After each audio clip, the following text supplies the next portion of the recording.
As much as I love Seiko, Hamilton, and Citizen, there are so many lesser-known independent brands who not only make well-built watches, they offer much more unique styles. Today we're going to look at 8 value-packed watches that may not get the same recognition as the big names, but they definitely deserve their time to shine.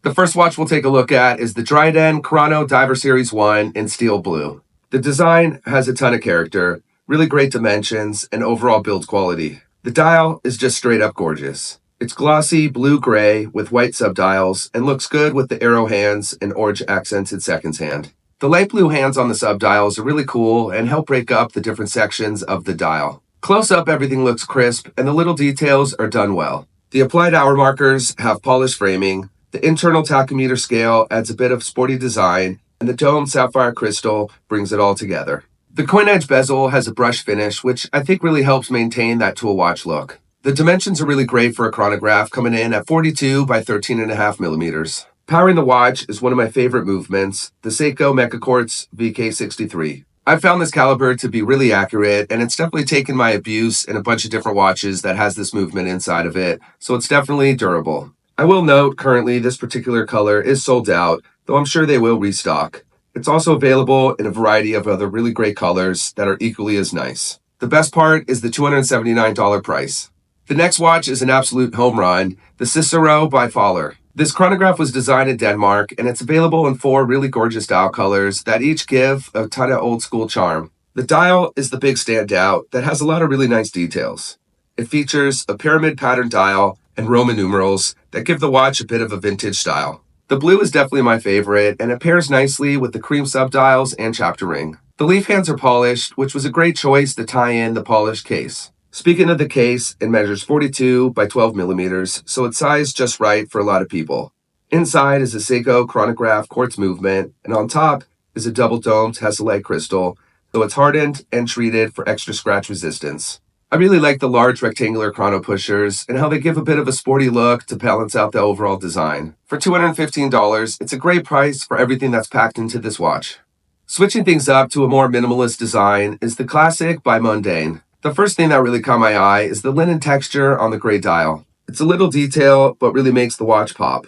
That, along with the red lollipop seconds hand and red logo on the crown, looks really cool. The case is fully brushed, keeping things a bit more casual than a flashy polished case, and the Milanese mesh bracelet elevates the watch. It is quite thin, coming in at 7.5 millimeters, and a nice overall size at 40 millimeters wide. It's crafted in 316L stainless steel, tessellite crystal, 100 meters of WR, and powered by Swiss quartz movement. If gray isn't your jam, it is available in other colors like white, blue, and green. The strap includes fixed spring bars for easy strap changing, which is helpful because the watch will definitely look great on a variety of different straps. There's a lot of style, built really well, and it's priced at $178. Next up is the really awesome Navigator chronograph by Stauer. The watch is Swiss-made and costs just under $300, which is a bit of a crazy low price, but do keep in mind, this is the sale price and retail was $599. I love the execution of the design, and the blue is just the right shade. It looks really great with the metallic subdials. The white hour markers and hands bring it all together along with the red seconds hand. It features brushing and polishing and equipped on a Jubilee-style bracelet. The size is 42 by 12, so it's really versatile for a lot of different wrist sizes. The price is $299. Changing things up quite a bit is a unique and really cool sports watch from D1 Milano with their Polychrono and Neptune blue. One interesting detail is the subdials are arranged in order of brightness, from the lightest to the darkest, with the sunray finish. I also really like the contrasting pusher, orange on blue, which adds a ton of character, and ties in the orange hands on the subdials. The design is very monochromatic, and it reminds me a lot of the Casio from G-Shock with the octagon-shaped bezel. The 40.5 by 11.5 millimeter case is constructed in polycarbonate with the soft touch coating, along with the strap. The matte blue dial and silver brass hands and indices look great, and it's powered by Seiko quartz movement, so plenty of accuracy and durability. Protecting the watch is a mineral crystal with anti-reflective coating and 150 meters of WR. It's functional, it's cool, and it's priced at $245. I'm a huge fan of dive watches and really like the DS2 Meridian Black from Vaer. It's stacked with just the right details and specifications. I'm torn between the two colors available because I always gravitate towards black dials, but the blue is done really well. For protection, the watch is crafted in 316L stainless steel, has 150 meters of WR, locking screw-down crown, and a flat sapphire crystal with AR coating. Powering the engine is the Japanese Miyota GM12 movement, which offers -10 to +20 seconds per month accuracy and a 40-month battery life. The dimensions are right in that sweet spot at 39 millimeters in diameter and 10.5 millimeters in thickness. For the watch lovers really into bright lume, this watch won't disappoint with the 15x layer of C3 Superluminova. Everything just flows really nicely from the dial to the case. The watch comes on a NATO strap, but includes a free FKM rubber strap, and for an additional $59, you could add a steel oyster style bracelet. The price is either $186 or $245.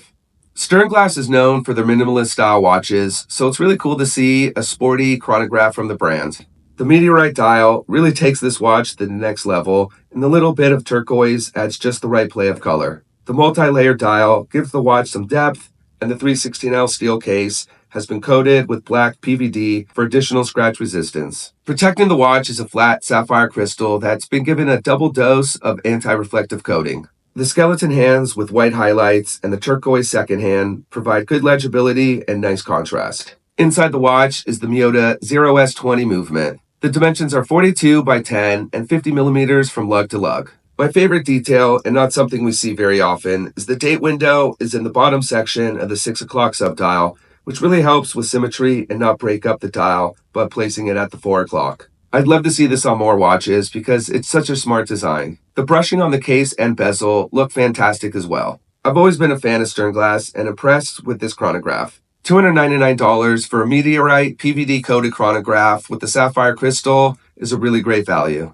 Last up is a brand that I'm really familiar with, and that's BOLDR. Their watches are solid, well made, and built with purpose, as a tool watch should be. The BOLDR Venture Field Medic is a cool looking watch with really great build quality and specs. The sunburst gray dial looks great with the black subdials, and the overall case shape adds a little bit of a unique characteristic. The 38mm case is made of titanium and is powered by the Seiko Mecha Quartz VK64 movement. It's rated for 200 meters of WR, has a screw-down crown embossed with the BOLDR logo, and a flat sapphire crystal with AR coating. The dimensions offer very wearable size at 38mm by 12mm and has a lug-to-lug distance of 44. The Venture Field Medic is priced at $299. I hope you enjoyed my selection of 8 watches from smaller independent watch brands. I definitely don't need another watch, but there are a few on this list that I have my eyes on. Let me know which ones were your favorite and if there's any other brands that I should definitely check out. As always, thanks for watching. I'll see you next time.